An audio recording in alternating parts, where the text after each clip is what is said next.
Okay, good morning everyone. And so New Zealand science, more evidence for blackcurrant assisting the recovery from exercise, oxidative stress and enhancing immunity. So we're moving now from Derek's focus on health into how blackcurrant can be useful within an athletic community, not only for the recovery from exercise. The focus will be in Suzanne's talk primarily on that, and after Suzanne's talk I will talk about how it could be beneficial during exercise. So in this slide it says sports, what can blackcurrant offer? And it may be a bit difficult to read for you in the back of the room, but what is mentioned here in this column are various nutritional supplements. And a lot of athletes like to take supplements in addition to their diet.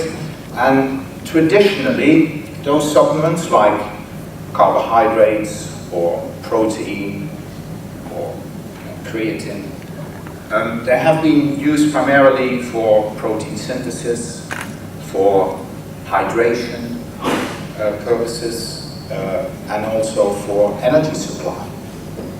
But what we've seen in the last few years is a new wave of supplements, and potentially blackcurrant could be one of those, where they're looking at how it can reduce the oxidative stress from exercise. Particular supplements, and Derek mentioned the high vitamin C content in blackcurrant. Vitamin C and vitamin E are known to have antioxidant capacity. So it is quite common for the general population, but also for athletes, to take high doses of vitamin C. And I have to say there is quite some debate about that, about how high those doses can be, because potentially it can blunt training adaptations when those dosages are too high. And that's this debate that we need to have within the blackcurrant research community as well.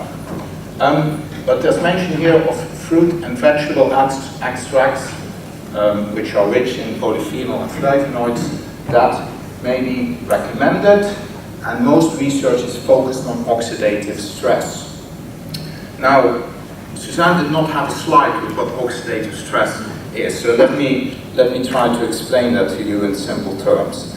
So when you exercise, you produce free radicals in, for example, a muscle. And the radical sounds quite negative, and yes, they can have quite negative effects. And naturally, we humans have a defense system against those free radicals, the so-called antioxidant defense system.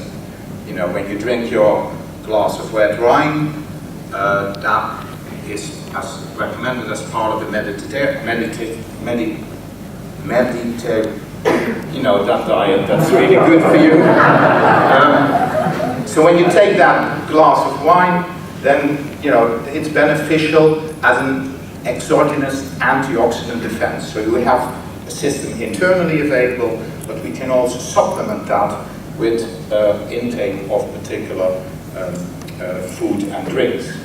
And so fruit and vegetables fit into that category. So the research in New Zealand has been focused on recovery, and I was glad to be able to visit the institute last year, and so they have quite a comprehensive approach to their research. They're able to analyze what is in the cultivars, what is in the blackcurrant that they're using, and other berries in their research. Then they have setups where they can show in cell culture how it changes cell behavior, how it changes cell metabolism, for example.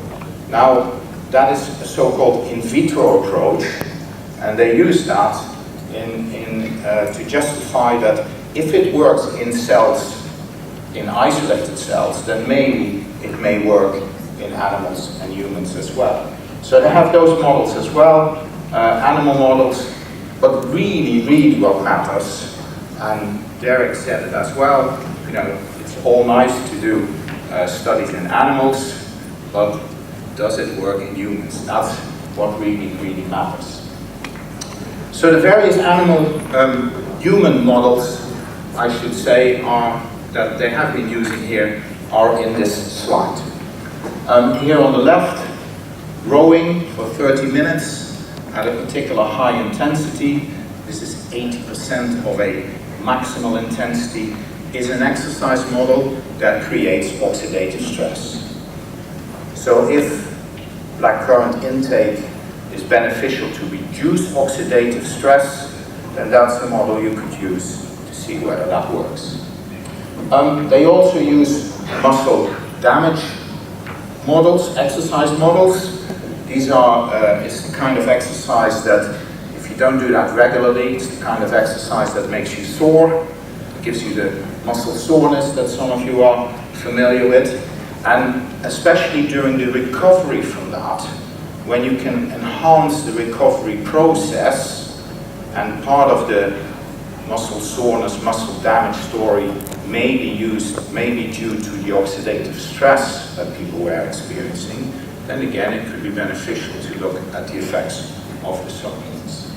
And then another model here, high intensity training as it is called here, where the oxidative stress that people are experiencing is different. So the various exercise models, I'm not sure if Suzanne would say that, but I think all of them generate some level of oxidative stress. And I'm an exercise physiologist, and for me the challenge is to figure out in which exercise models could black currant be beneficial, and in which exercise models could it be not beneficial. And I think they have sort of the same agenda in New Zealand. So, as I mentioned, they are able to analyze the content of the polyphenols in black currant, and so it will not come as a surprise here that 4 major black currants that are listed here, they have looked at the bioavailability of those after intake, because that's quite important. You know, if you take something, when do you detect that in the bloodstream? Is that after an hour? Is that after 3 hours? Is that after 6 hours? And what they've shown here quite convincingly, and you can find that in the literature for other berries, is it seems to peak after about 2 hours, the various anthocyanins. Keep in mind, you can't read that on the slide, but the amount that you detect in the bloodstream is much smaller than the amount that you took in by either a supplement or real fruit. So although you can detect these levels of anthocyanins, it's questionable whether those are really the real thing. It may be the metabolites that are the result of the anthocyanin intake that will cause ultimately the physiological effects, ultimately the health effects that Derek spoke about. So in this rowing model, and which they used as an oxidative stress model, they looked at various markers. You see here all kind of columns, and I don't want to go into the details of the columns. I just want to get the message across. I think what Susan was trying to get across is that this was a study published in 2009, and as far as I know, it was the first one where a supplement was being used, or black currant was being used in an exercise model. And the whole point was to look at whether markers of oxidative stress were reduced. So you do exercise, the oxidative stress goes up. It's difficult to measure free radicals, but you can measure the consequences of the free radical activity. So I talked about free radicals. Last year, if I was a free radical, I would kick the microphone away and, punch daring in the head, and I would create evidence of free radical activity.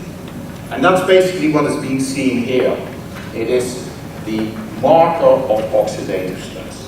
And what they've shown then in this model is that some of those markers were reduced. So it reduces oxidative stress.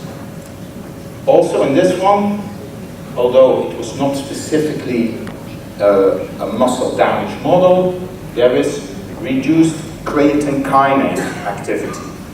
And basically what that is an enzyme that we always keep nicely in muscle, but when you do damaging or exercise that is damaging to your muscle, the creatine kinase can move into the bloodstream, out of its environment where it belongs. And okay, so the whole point is that markers of oxidative stress can be reduced.